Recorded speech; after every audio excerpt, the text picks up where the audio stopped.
അജീബ് ദാസ്താഹേ. ഇതെന്താ പറഞ്ഞിരിക്കുന്നത്? ഇതൊരു ഹിന്ദി പാട്ടാണ്. ഇവിടെ അജീബ് എന്നുള്ള ഒരു പ്രധാനപ്പെട്ട ഒരു വാക്ക് നിങ്ങൾ മനസ്സിലാക്കി തരാൻ വേണ്ടിയിട്ടാണ് ഇന്നത്തെ വീഡിയോ. ഇവിടുത്തെ വീഡിയോ നോക്കൂതാ. ഹമേ കുച്ച് അജീബ് സെ ലഗ, മുജേ കുച്ച് അജീബ് സെ ലഗ. എന്താ പറഞ്ഞത്? ഹമേ കുച്ച് അജീബ് സെ. നമുക്കൊരു കുറച്ച് വിചിത്രമായി തോന്നി. അജീബ് എന്ന് പറഞ്ഞു കഴിഞ്ഞാൽ വിചിത്രം എന്നുള്ളത്, സ്ട്രേഞ്ച് ആയിട്ട്. അതായത് നീ വലിയ കോണ്ടസ കാറിലൊക്കെ യാത്ര ചെയ്യുന്ന ആളല്ലേ. ഇന്നലെ നീ ഓട്ടോറിക്ഷയിൽ ഇടയ്ക്കിടയ്ക്ക് ഇന്നലെയും മിന്നാന്നൊക്കെ പോകുന്ന കണ്ടിട്ട് നമുക്കൊരു വിചിത്രമായി തോന്നി, നമുക്കൊരു പ്രയാസം തോന്നി. അതായത് നമുക്ക് അങ്ങനെ ഒരു സംഭവം, ഒരു അത്ഭുതമായിട്ട്, ഒരു വിചിത്രമായിട്ട് തോന്നി. നീ അങ്ങനെ ഓട്ടോറിക്ഷയിൽ പോകുന്നത് അജീബ് സെ ലഗ. ഹമേ കുച്ച് അജീബ് സെ, അത് എനിക്ക് എന്നുള്ളതിന് മുജേ കുച്ച് അജീബ് സെ ലഗ എന്നാണ്, എനിക്ക് എന്നുള്ളതിന്.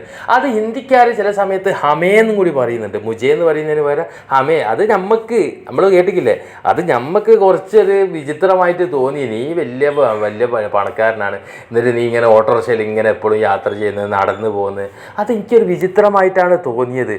അങ്ങനെയുള്ള ഘട്ടങ്ങൾ, സംഭവങ്ങൾ വരുന്ന സമയത്ത് നമുക്ക് അറിയാണ്ട് അവരോട് പറയാം, അങ്ങനെ നീ ചെയ്തത് കൊണ്ട് മുജേ കുച്ച് അജീബ് സെ ലഗ, എനിക്കതൊരു വിചിത്രമായി തോന്നി.